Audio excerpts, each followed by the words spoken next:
Hello, traders. It is Sunday evening, June 21st. Let me start off by wishing all the fathers a happy Father's Day. Hope you're having a great day. Let's see if we can find a few trades. I'm going to try and keep this video pretty short. I hope that all of you are relaxing. You should be spending time with your family.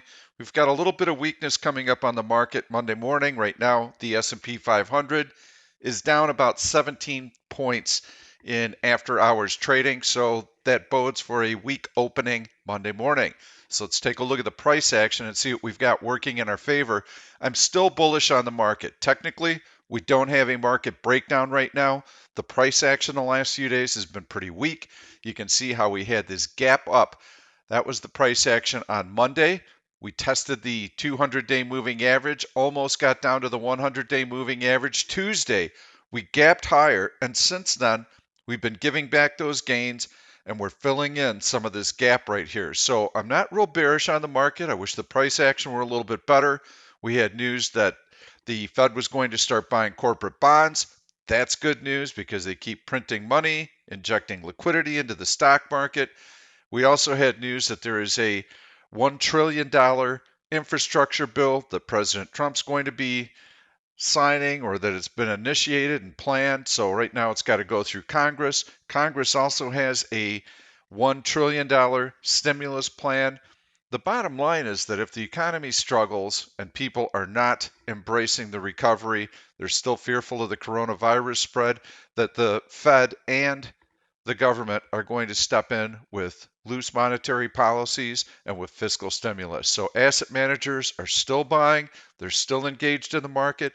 They don't want to buy fixed income because they know that those bond yields are not keeping pace with inflation. So they're generating negative net real returns if they're investing in fixed income. So that's creating a safety net for the market.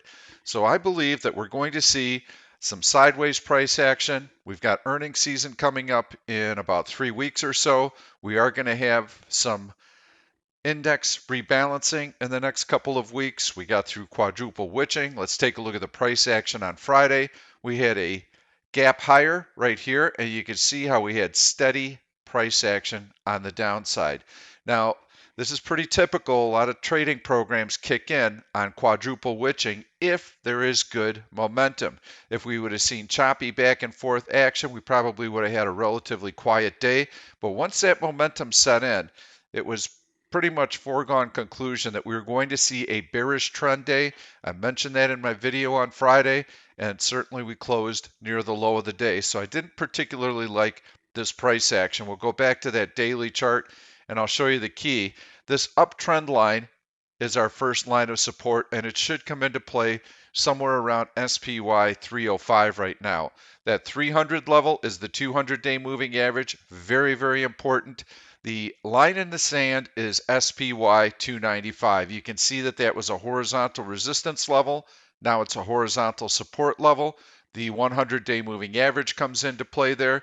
As long as SPY 295 holds, we can stay bullish. If it's breached, then we need to start thinking about some bearish trades. I'm not even close to that right now because it wouldn't surprise me if we had a little bit of a drop below it even, and then we make a higher low and then we rally into the fall. So I think there's a lot of pent up money right now. I am bullish, but I will say that for the first time since the middle of February, we are 100% in cash on our swing trades. So we are playing it safe right now. We've got a little bit of market volatility.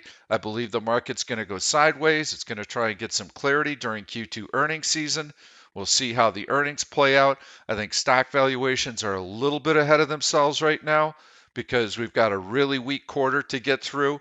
And by the end of the year, I think we could challenge the all-time high if the recovery goes as planned. But right now, what's spooking everyone is you're hearing that there are more and more coronavirus cases as the economy starts to reopen.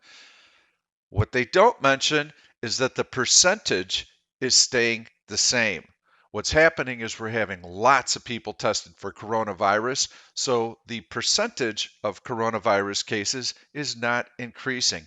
That would be alarming. So the fact that we have more new cases, well, we're testing more people. So to me, I think that this last round of news is a little bit overdone.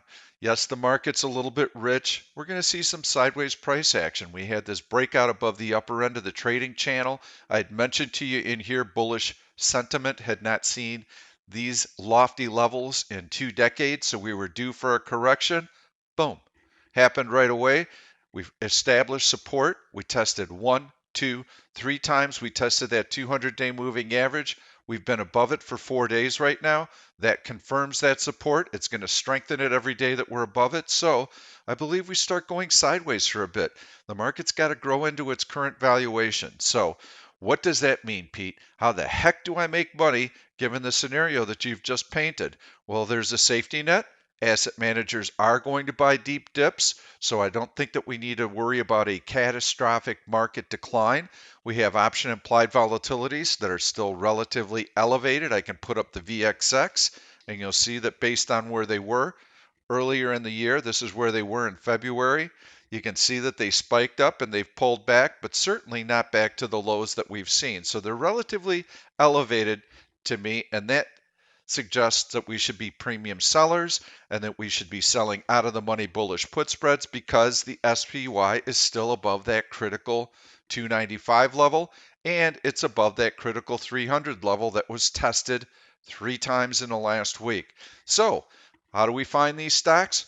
We use option stalker searches. I'd mentioned to you, I'm going to keep this relatively simple, relatively short. So we've got sideways market action right now.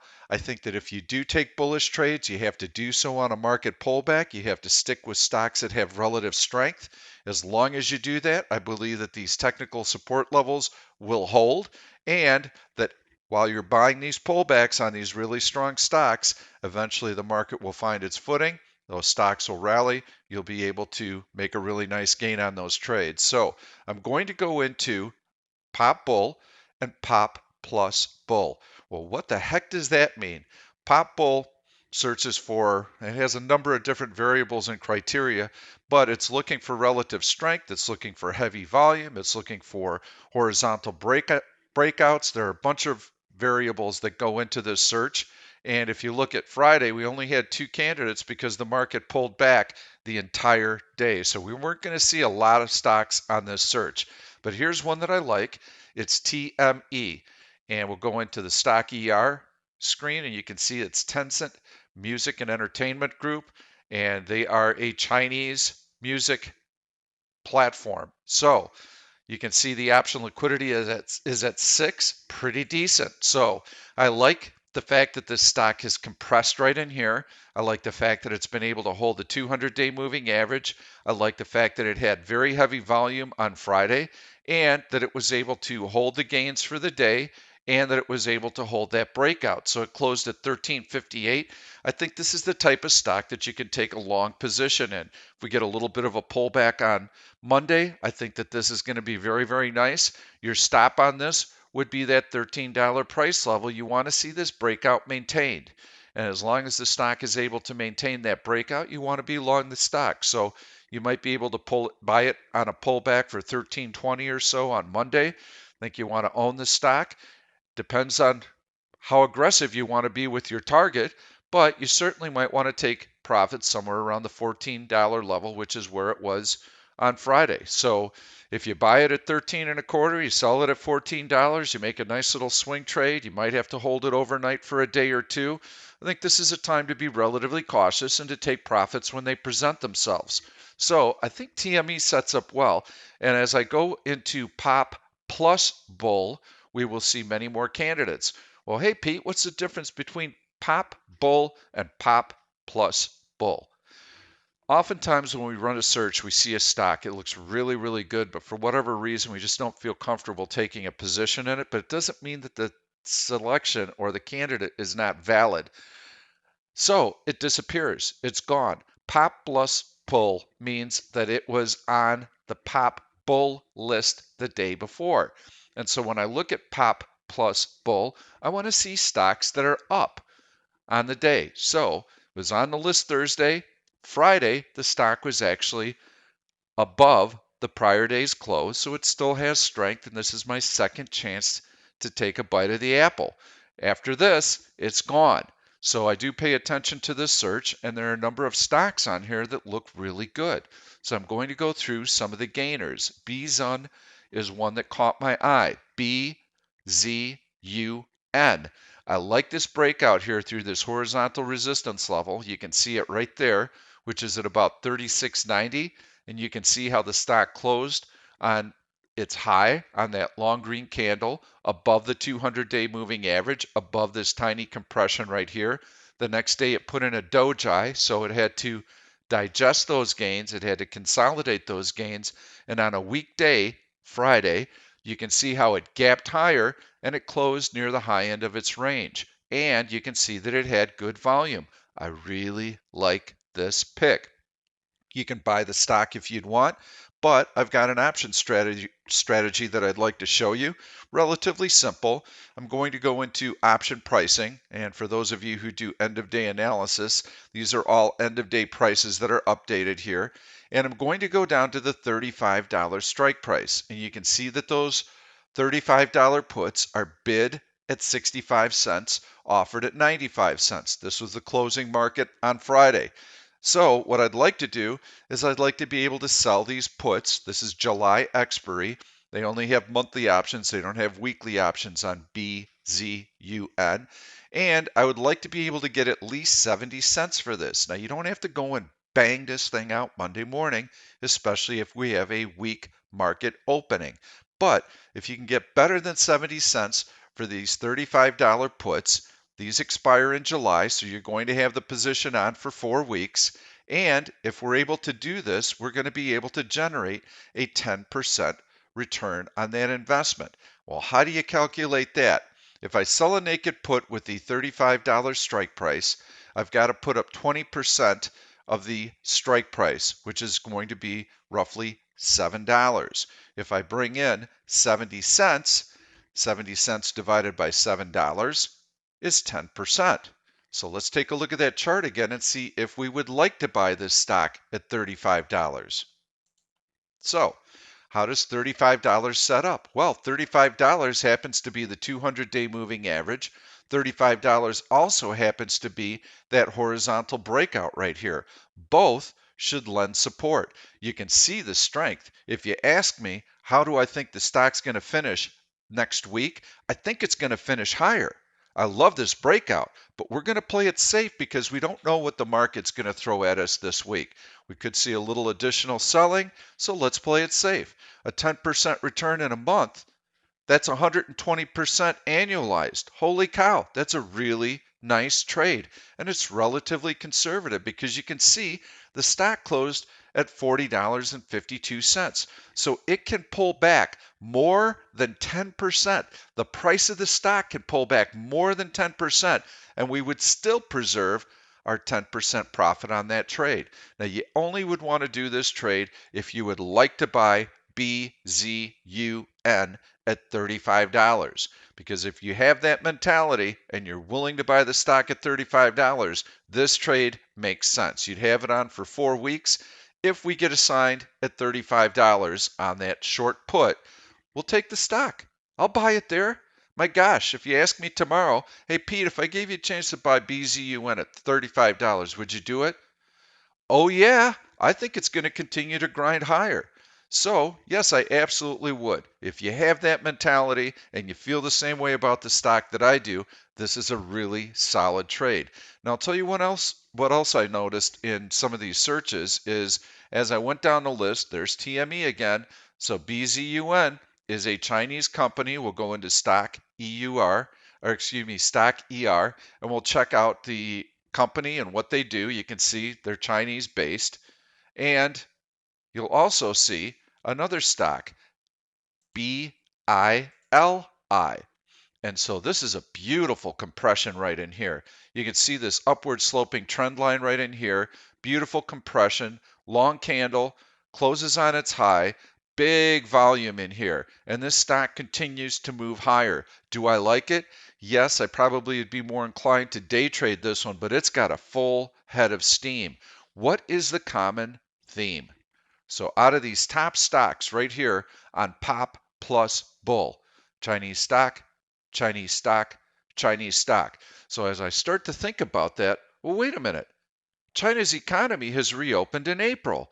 They're about 2 months ahead of where we are right now. It wouldn't surprise me that they're starting to gain traction and the smart money is going into some of these Chinese stocks. Let's follow that smart money, and let's buy BZUN at $35 via our short put position. Would you be able to do something similar on BILI, kind of gearing off of that $36 horizontal resistance level? I'm not sure. Let's check. First, let's see if the option liquidity is good. Not bad. 4. Let's go into option pricing and see what those $36 puts might be. They don't have $36 puts. They only have $35 puts. And because the stock has run so much, you can see that it is about $10 out of the money from that $35 strike price. Hence, you're going to get less reward for it. So, because I like this technical support level, but that technical support level is farther away from the current price, I'm not going to get the credit that I want to do that trade. And you can see that those $35 puts were only 35 cents bid, offered at 50 cents. A much higher probability trade, but using that same formula, 20% of the strike price, in this case, you're only going to bring in a 5% return in the course of the month. Still an excellent return. Given zero interest rates, yeah, this is not a bad return at all. And you can see that the stock actually has a lot more strength. BILI has more strength than BZUN. So your probability of success on this trade is much higher. But you can also see that big volume right there. So that's the type of analysis that we need to do.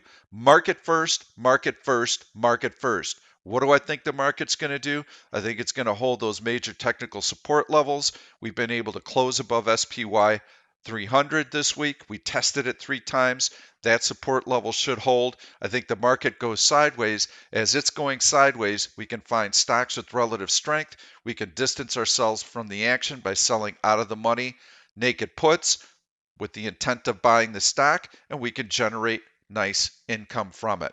So that's a trading strategy that I think works really well right now, and we're able to let the market gain some clarity through earnings season and focus on stocks that are really powering higher right now. If you like this content, please give it a thumbs up. Make sure you subscribe to the YouTube channel and turn on your notifications so that you don't ever miss any of these videos, because I promise you I'm going to have some great trades in each and every one of them.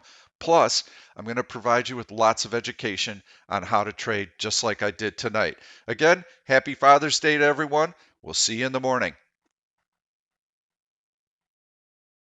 Thank you for watching this YouTube video. I'm Pete Stolzers, and I'm going to keep the trade ideas coming along with lots of education. So make sure to subscribe to the channel and please turn on your notifications so that you never miss another trade. If you like the content, please give it a thumbs up. I've loaded 2 other videos that I think you're really going to enjoy. Stay tuned. We'll see you soon.